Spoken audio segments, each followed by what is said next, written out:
สบายดีจ้าสบายดีพี่น้องสบายดีสุขคนก็สวัสดีจ้าสวัสดีตอนลงมาซื้อของแหละมาซื้อของไปให้พวกพุดคลองเสกไก่แล้วก็จะบอกป้าขึ้นลายเลยลงมาเบิ่งพี่น้องลงมาเบิ่งป้าขึ้นลายสำใดเราจะเอาป้าขึ้นคนบานาค่อยคือเหี่ยวแถวนะโอ้ยอายุ40ปะก็เหี่ยวแน่เลยเนาะนาออริจินอลไม่ได้เห็ดหยังเบิดต้นเบิดโตเห็ดแต่อันจมูกเกาหลีจมูกกะ10 กว่าปีแล้วพี่น้องเห็ดแต่10 20 ปีแล้วไปเบิ่งป่าใช่ป่านะ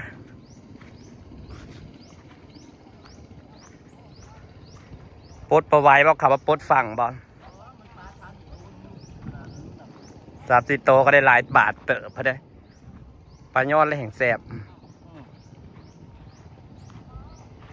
มาซื้อปลาหนังไปกินปลายอดนี่และแห่งแสบไปโอ้ยมาขายแล้วมาฮอดกะโลกับอันนั้นเนาะกะไรอาบโลเท่าใดตัดเพิ่นผู้นั้นและใส่นำให้มันครบโลนี่ราคาเดียวกันบ่ใช่กับปลาได้ราคาเดียวกันกับใส่น้ำกันเลยแหละสิหาเลือกทำนี่ปลาก็ได้หลายบ่ซะมันอะไรมันเข้าไปในโม่งนะมึงดูว่ามันก็บ่ถือเป็นปุ่มเนี่ยเนาะถือมันจะถืออยู่มันน่ะคือทุนทุดมันนี่นะมันปลาก็ถือโง่มันก็สิขักปลาได้นะเป็นราคาแต่ใดแม่หมักกินปลาคอยขัดปลาบ่มีนางนะคอยหมักปลายังกระสั่งปลายางปลาย้อนปลาหนูสินะไปฟีดใส่ตู้ฟีดไว้เอาไว้กินมันแซ่บกว่าปลาเก็ตเนาะแม่นคอยหมักกินปลาพวกนี้มากเมื่อวานนี่ก็ซื้อปลายางไว้ประมาณ6-7 โลเลยซื้อไปใส่ตู้ฟีดไว้หมักกินจะหลายมาทั้งนี้นะ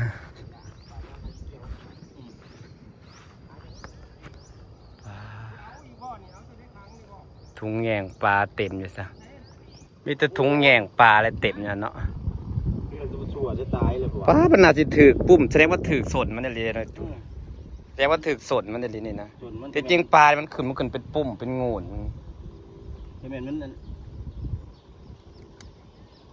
เขากำลังขึ้นบ่จัก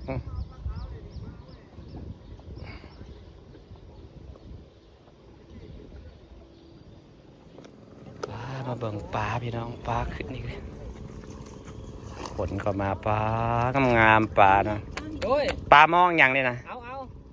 ปลามอง6-7โอ้มันงามแล้วปลามอง6-7นะ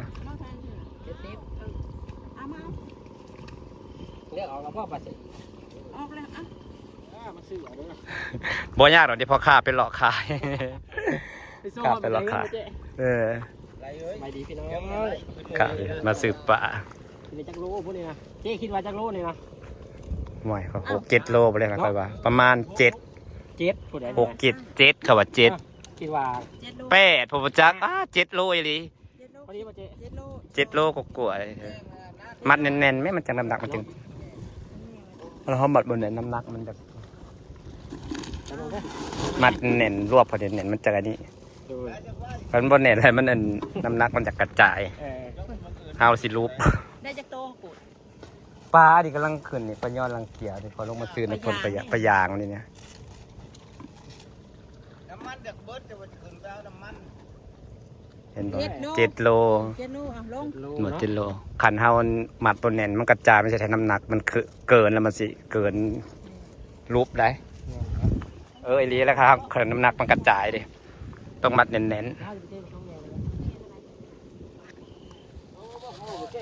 ปลาย้อนนี่แหละแซ่บเนาะกันแซ่บก็สิขายเห็ดอย่างเด้ปลาเบื่อนี่โอ้ยมันกระโดดถือเป็นปุ่มเนี่ยวะยังพี่ใหญ่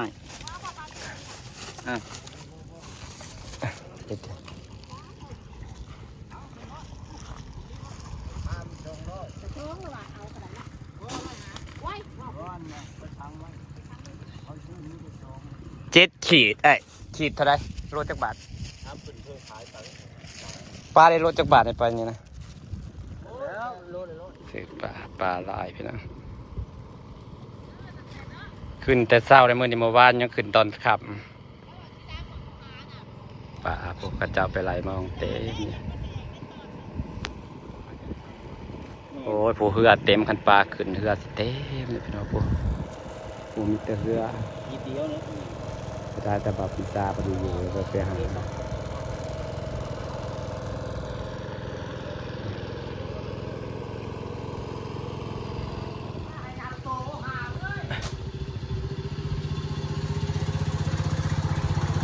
ต้นไม้แพรอมราก่อนพี่น้อง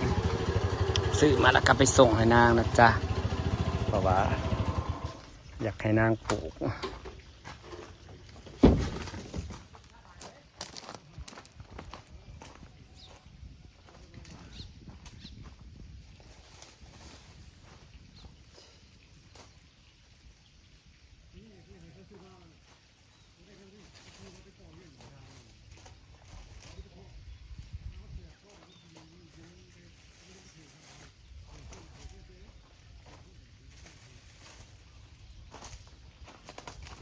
ต้นใหญ่ๆเลยจ้า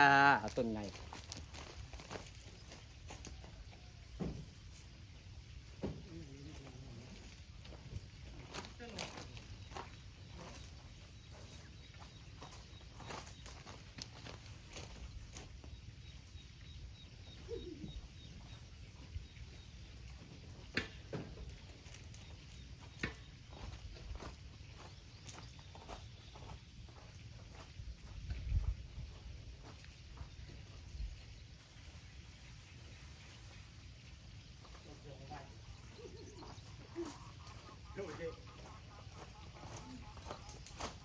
เนี่ยหัวใจแป๊บเลยเนี่ย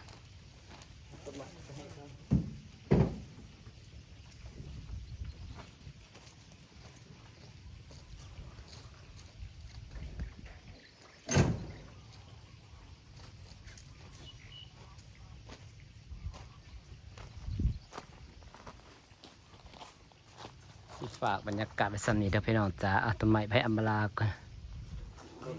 เขาเรียกหัวใจเนี่ยเฮ้ยเขาเรียกย่ามันคืออยู่วัดกันมันเลยมันข้าวไม่บริษัทนี้ดีกว่าเป็นร้อยพัน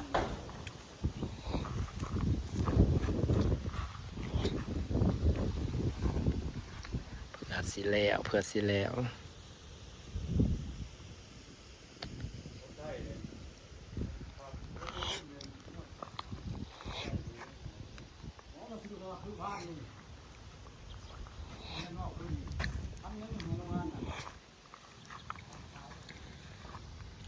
ของใส่ไก่กว่าจะเสร็จไม่ใช่ง่ายๆนะจ๊ะพี่น้องจ๋า